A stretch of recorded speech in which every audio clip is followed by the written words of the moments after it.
السلام عليكم أعزائي التلاميذ، مرحبا بكم في الجزء الثالث في الحصة هذه ديال أريثميتيك 3 واللي غادي نحاول إن شاء الله نتناولوا فيه النقاط التالية. دونك رابيل quelques rappels fondamentaux ديال la partie arithmétique 2. Ensuite, on verra le théorème fondamental de l'arithmétique, quelques applications, et on terminera comme d'habitude par les applications. لنبدأ على بركة الله بالتذكير. إذا في الحصة الماضية في الحصة الأولى تذكرتوش في هذيك المتتالية P1 ديال des nombres premiers. C'est la suite des nombres premiers qui est strictement croissante et nous avons démontré, si vous vous rappelez bien, que Pn plus 1, j'espère que c'est ça, donc inférieur à 2 à la puissance de n plus 1. J'espère que c'est bien ça. Donc, déjà, je vous dis que ce nombre-là, c'est un nombre que vous reconnaissez dans l'arithmétique, donc on l'appelle nombre de Fermat.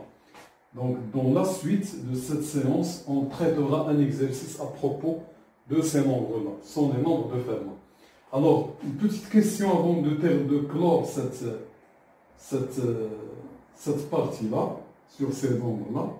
Question très simple. Essayez de démontrer que Pn est supérieur strictement à 2n, quel que soit n, un entier naturel supérieur ou égal à 5. Alors déjà, vous voyez, si je remplace donc le cinquième nombre premier, ça va vous faire combien? Ça va vous faire 11. 11, il est supérieur strictement à 10. Donc, je vous laisse le soin de traiter ça. J'espère que vous allez le faire très vite. Donc, la dernière fois, je vous ai confié de faire cette question-là. Elle est encore écrite au tableau. Vérifiez que si A est un nombre impair, vous vous souvenez bien, j'espère, un nombre A, un entier impair, et qui est supérieur ou égal à 3, je vous ai dit, démontrer qu'il existe un entier D1, tel que 2 à la puissance D-3, PGCD de A égale à 1. Je pense que c'est très facile, donc je vous rappelle que je vais essayer d'utiliser l'existence de l'entier D1 qui vérifie A divise 2 à la puissance D1 moins 1. Ça, on l'avait résolu, donc il existe toujours un entier D1 dans n étoile qui vérifie ça. Donc maintenant, je vais prendre ça. Donc 2 à la puissance D1, je décompose, moins 1, moins 2, PGCD de A. Et là, vous voyez, puisque A, il divise ce nombre-là, donc je vais tout simplement écrire, c'est le PGCD de moins 2 et A. Et comme A, il est impair, donc là, je retrouve 1. Vous voyez, donc c'est très simple. Et j'espère que de cette manière-là, vous allez traiter beaucoup de questions. Voilà. Alors, on reprend avec le théorème fondamental de l'arithmétique. Donc, comme j'avais expliqué la dernière fois, les nombres premiers sont les briques pour construire tous les nombres entiers naturels, quelle que soit leur grandeur. Donc, finalement, je voudrais dire que si j'ai un entier A, alors, ce théorème-là, il me dit que je peux toujours l'exprimer sous la forme d'un produit de nombres premiers. Donc, les PI sont premiers, des nombres premiers. Alors, pour essayer de donner une preuve qui est brève, je vais essayer donc de supposer que ce nombre-là, je vais prendre le A, il est supérieur ou égal à 2, inférieur strictement à un entier n. Et je vais essayer donc de faire une démarche par récurrence. Donc déjà, si A égale à 2, il n'y a rien à faire. Donc ça, c'est le basic case, l'hypothèse de l'initialisation. Si je suppose que la chose est vraie à un ordre inférieur à n, il faut voir qu'est-ce qu'il se passe pour le cas de A égale à n. Donc si A égale à n, il y a deux cas qui se présentent. Soit que n premier, si n premier, donc c'est terminé. Sinon, si n composé, si n est composé, alors le n il va s'écrire sous la forme d'un produit de deux nombres entiers n1, n2 avec ni, dans le cas i égale à 1 ou 2, strictement inférieur à n. Et dans ce cas-là, je vais essayer donc de faire l'hypothèse de l'hérédité. Donc, je vais écrire que n1 il s'écrit sous la forme p11, p1, disons p1s, et puis le n2, c'est p de 1, etc., p de s, et puis le produit, vous voyez donc finalement que je vais avoir n1 fois n2 qui se décompose finalement en un terme, en un produit, donc p de 1, etc., p de s, p de 1s. Voilà, donc déjà, ça si vous voulez, c'est la forme brute du théorème fondamental de l'arithmétique. Alors, reprenons la forme brute que je note 1. Alors, dans cette écriture-là, il y aurait peut-être des nombres qui seront répétés dans cette écriture-là. Donc, ces nombres-là, on va les exprimer sous la forme d'une puissance, de telle manière à raffiner cette écriture-là. Et je vais écrire que la forme finale, c'est que tout nombre, il va s'écrire sous la forme un nombre P1, là qui va se répéter, disons alpha 1 fois, multiplié, etc., un nombre PR qui va se répéter alpha R fois. Et ça serait donc la forme finale de la décomposition, ce qui est le théorème fondamental de l'arithmétique. Il nous reste à montrer l'unicité. L'unicité de cette décomposition. Donc, je ne vais pas faire contrainte du temps. Là, permettez-moi d'ajouter que finalement, cette écriture raffinée, ça permet donc d'écrire, si vous voulez, avec un certain ordre, ces facteurs de la décomposition. Donc voilà, donc finalement, ça, c'est à retenir, c'est très fondamental, ça permet de générer beaucoup de résultats. Donc, à titre de conséquence, D, si D divise A, alors D, il va s'écrire sous la forme, donc P1, un certain, disons, E1, P2 à la puissance E2, etc., PR à la puissance ER, sachant que chaque puissance que je vais noter EI, elle est minorée, il est majoré, par le alpha I, et qui est positif, bien sûr, c'est un entier. Là, le I allant de 1 jusqu'à R. Une deuxième chose, ça permet, comme vous l'avez vu dans le cours, si j'ai donc la décomposition d'un nombre sous la forme produit les PI alpha I, GB c'est le produit les P, J, bêta J, alors vous avez vu que le PGCD, donc AB, c'est tout simplement, donc c'est le produit les PI toujours, mais à la puissance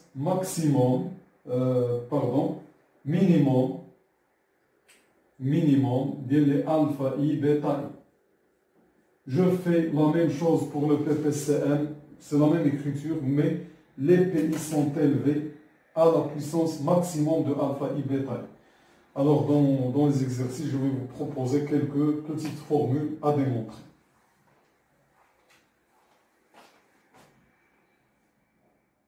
Alors, revenons là, nous avons défini les diviseurs, même là, nous notons que c'est équivalent. Alors, je vais ajouter de plus que cette formule-là de décomposition, ça permet de trouver le nombre, le cardinal des diviseurs positifs, non nuls bien sûr, positifs, d'un élément A, de A. Ce cardinal-là, c'est une fonction arithmétique que vous pouvez trouver ça comme notation universelle. On a notre taux de A égale ce cardinal-là. Ce n'est autre que, alors là, vous voyez que là, les diviseurs déjà relatifs à P1, la puissance alpha, il y a 1 plus 1 plus alpha 1. Fait 1 plus alpha 1 puissance, c'est-à-dire P1 au carré, etc., etc. Alors, de même pour l'autre, le principe de dénombrement du produit, donc j'aurai donc ça, c'est 1 plus alpha 1, 1 plus alpha 2, facteur de 1 plus alpha n.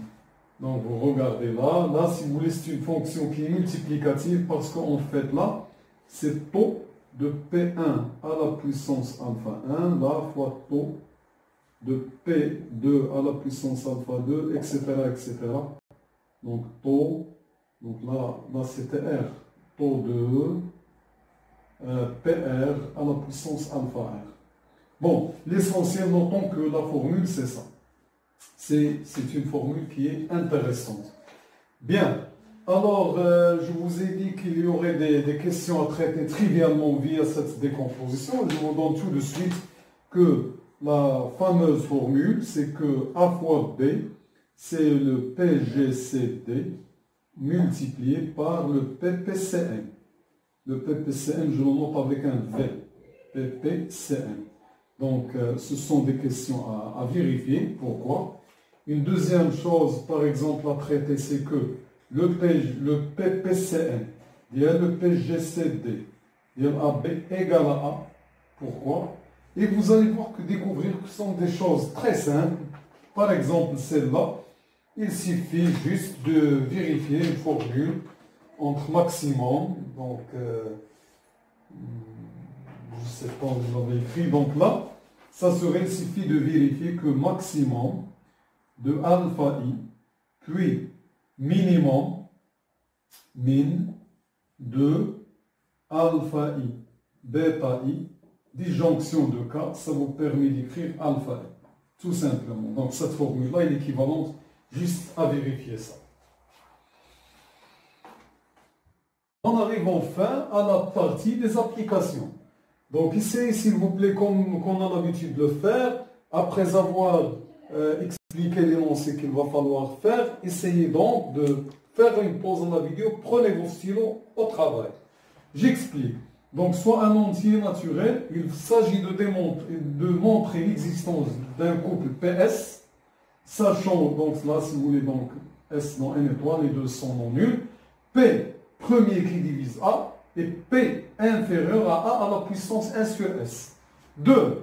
Je reviens à la suite de Fermat, dont je vous ai parlé au début de la vidéo. Donc ce sont ces nombres-là, ils sont intéressants. On vous demande de démontrer que pour tout n, Fn il divise 2 à la puissance Fn moins 2. On se retrouve après, Inch'Allah, à ce qu'on a comme sauf l'exercice. Bon courage. Là, sur la question 1, donc là, vous voyez, il y a un P premier qui est diviseur de A. Donc, ça nous fait appel à appliquer le théorème fondamental de l'arithmétique. Donc, disons que si A est toujours, on peut l'écrire sous la forme P1 à la puissance alpha 1 fois P un certain R à la puissance alpha R. Si je réordonne mes nombres premiers, donc je peux toujours choisir le plus petit, parce que je cherche une minoration.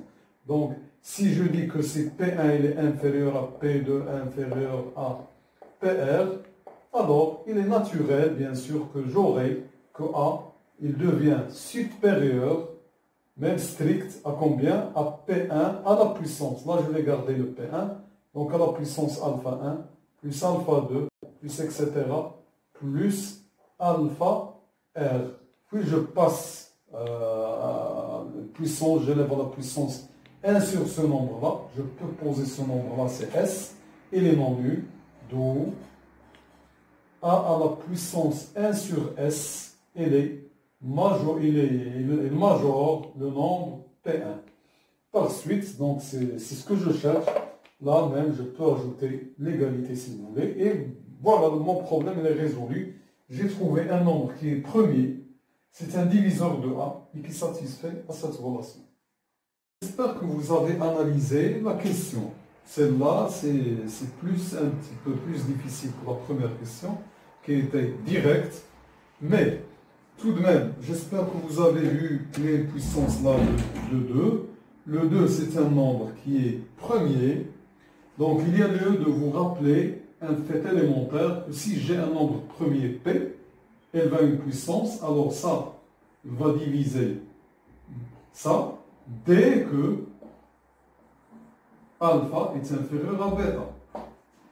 Ça, nous l'avons vu dans le théorème fondamental de l'arithmétique. Bien. Donc, partons du fait que 2 à la puissance n, 2 à la puissance n, il est supérieur, donc disons 2 à la puissance n, oui, il est supérieur à n plus 1. Donc, voilà, donc je déduis de là que 2 à la puissance n plus 1, ça serait un diviseur de 2 à la puissance n, par application de la propriété ici. D'accord? Alors maintenant, je viens à un fait qui est intéressant. J'ai besoin d'une troisième puissance. Donc qu'est-ce que je vais faire? Je vais faire la chose suivante. J'ai, parce que là, vous voyez, une troisième puissance qui va être ici. Donc, je vais rappeler un fait que si A divise B implique que 2 à la puissance A moins 1 divise 2 à la puissance B moins 1. C'est une propriété. Ça, si vous voulez, ce nombre-là, on appelle nombre de Mersenne. C'est une propriété qui n'est pas difficile. Il suffit de faire un raisonnement direct, puis utiliser l'identité remarquable à l'instar de ce que nous avons fait précédemment, et vous allez trouver le résultat. Alors maintenant, on va essayer donc d'appliquer cette propriété-là de manière convenable pour un A qui est donné et B qui est donné. Donc je vous laisse quand même le soin de vérifier pour quel A et B convenable. Vous voyez déjà là le A c'est tout simplement c'est ça. Et le B c'est ça. Et puis vous faites l'application. Alors, comme nous l'avons noté, donc je vais utiliser donc la propriété A convenablement pour A égale 2 à la puissance n plus 1 et B égale. Donc, voilà. Donc ça, c'est... Donc je vais continuer dans ce sens-là. Donc je vais faire doucement ça, faire apparaître ça, ça me fait ça. 2 à la puissance de n, alors là le 2, donc ça devient un carré, moins 1. Ce terme-là, c'est 2 à la puissance A moins 1. Il divise 2 à la puissance B.